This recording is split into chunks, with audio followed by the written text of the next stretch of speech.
సమయం సందర్భం వచ్చింది కాబట్టి మాకు స్పీకర్ గారి పైన సంపూర్ణమైన నమ్మకం విశ్వాసం ఉన్నది. మా పిటిషన్స్ ఈ ముగ్గురు శాసనసభ్యులు అయితే ఉన్నారో దానం నాగేందర్ గారు, కడియం శ్రీహరి గారు, తెల్ల వెంకట్రావు గారితో పాటు మిగతా 7 శాసనసభ్యుల యొక్క పిటిషన్స్ కూడా స్పీకర్ గారి దగ్గర ఉన్నాయి. మరి మళ్ళీ కోర్టు యొక్క డైరెక్షన్స్ కానీ కోర్టు తీర్పు గురించి వేచి చూడకుండా శాసనసభ యొక్క గౌరవాన్ని ఏదైతే లెజిస్లేటివ్ మనకు ఒక పిల్లర్ 4 పిల్లర్స్లో మనం అనుకుంటాం కదా, 4 పిల్లర్స్లో మనకు అసలు లెజిస్లేటివ్ అనేది ఒక ప్రధానమైన పిల్లర్. మరి దాని యొక్క గౌరవాన్ని దాని యొక్క ఔన్నత్యాన్ని కాపాడాల్సిన బాధ్యత ఈరోజు స్పీకర్ గారి పైన ఉన్నది. ఇప్పటికైనా సరే ముఖ్యమంత్రి గారి యొక్క ఒత్తిడులకు, ప్రభుత్వం యొక్క ఒత్తిడులకు లోను కాకుండా వారు స్వతంత్రంగా ఖచ్చితంగా ఇలాంటి అనుమానం లేదు, రాజ్యాంగం ప్రకారంగా పార్టీ ఫిరాయించిన ఎమ్మెల్యేల పైన అనర్హులుగా ప్రకటించేటువంటి సర్వాధికారాలు స్పీకర్ గారికి ఉన్నాయి. కాబట్టి ఈ ముగ్గురు శాసనసభ్యులతో పాటు మిగతా 7 సభ్యులు కూడా ఎవరైతే పార్టీ ఫిరాయించి బాహటంగా వారు పార్టీ మారడమని చెప్పుకున్నారో ఆ 10 మంది శాసనసభ్యుల పైన ఇమ్మీడియట్గా స్పీకర్ గారు వారిపైన కూడా అనర్హులుగా ప్రకటించాలని చెప్పేసి కూడా నేను సవినయంగా స్పీకర్ గారు విజ్ఞప్తి చేస్తా ఉన్నాను. ఎందుకంటే వేచి చూసే ధోరణిలో ఉండి, ఎందుకంటే మన ప్రధానంగా మనం అనుకుంటాం ఇంతకుముందు మనం 4 పిల్లర్లో జ్యుడిషియరీ కానీ, అదేవిధంగా లెజిస్లేచర్ కానీ, అదేవిధంగా ఎగ్జిక్యూటివ్ బాడీస్ కానీ, అదేవిధంగా మనం 4th ఎస్టేట్గా మనం 4th పిల్లర్గా మనం మీడియాని మనం అనుకుంటాం దేశంలో అంతా కూడా. కాబట్టి ఈ యొక్క గౌరవాన్ని కాపాడాల్సిన బాధ్యత సమయం ఆసన్నమైంది. మరి కాంగ్రెస్ పార్టీ యొక్క ద్వంద్వ వైఖరి ఈరోజు తేటతెల్లం అవుతా ఉంది. దేశవ్యాప్తంగా గడిచిన 7 నెలలుగా ఇక్కడ తెలంగాణ రాష్ట్రంలో కానివ్వండి, దేశవ్యాప్తంగా కానివ్వండి, వారు ఢిల్లీలో మాట్లాడే ఒక తీరు ఉంటుంది, ఇక్కడ రాష్ట్రంలో అమలయ్యే తీరు ఒకలాగా ఉంటుంది.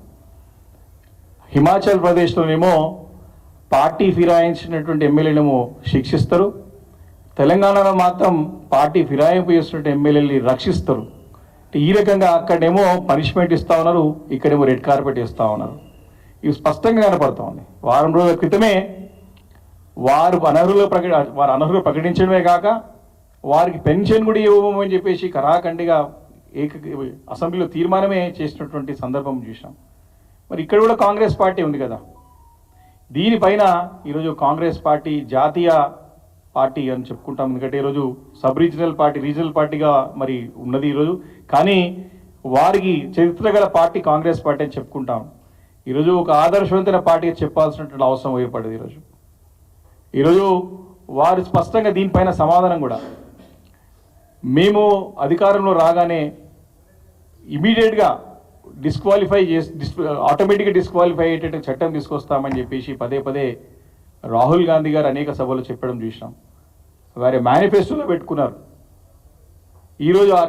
ఈరోజు సమాధానం రాహుల్ గాంధీ గారు, దేశ పార్లమెంట్లో ప్రధాన ప్రతిపక్ష నాయకుడు ఉన్నటువంటి రాహుల్ గాంధీ గారు దీనిపైన సమాధానం స్పందించాల్సిన అవసరం ఉన్నది. ఈరోజు జాతీయ పార్టీ అధ్యక్షులైనటువంటి మల్లికార్జున ఖార్గే గారు దీనిపైన స్పందించాల్సిన అవసరం ఉన్నది. దేశానికి ఇది ఒక మైలురాయి లాంటి రేపు ఈ తీర్పుతో పాటు స్పీకర్ తీసుకునే నిర్ణయం దేశానికి ఒక ఆదర్శ నిర్ణయం ఉండాలి అని చెప్పాల్సిన అవసరం ఉన్నది. ఇది రేపు అందరూ కూడా అన్ని రాష్ట్రాలకి, దేశంలో ఉన్న ప్రతి ఒక్క లెజిస్లేటివ్ పార్టీ, ప్రతి ఒక్క పార్టీకి కూడా ఈరోజు ఈ తీర్పు అనేది ఒక పునాది రాయి. దీంతో ఇది ఆదర్శంగా కావాల్సిన అవసరం ఉన్నది.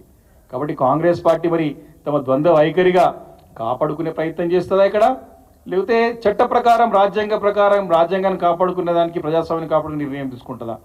మరి దీనిపైన వేచి చూస్తాం. ఎట్టి పరిస్థితుల్లో అన్ని ఆధారాలతో పాటు అన్ని తేటతెల్లమైపోయింది. 10 మంది పార్టీ ఫిరాయించినటువంటి ఎమ్మెల్యేలని ఇమ్మీడియట్గా అనర్హులుగా ప్రకటించాల్సినటువంటి అవసరం ఏర్పడ్డది.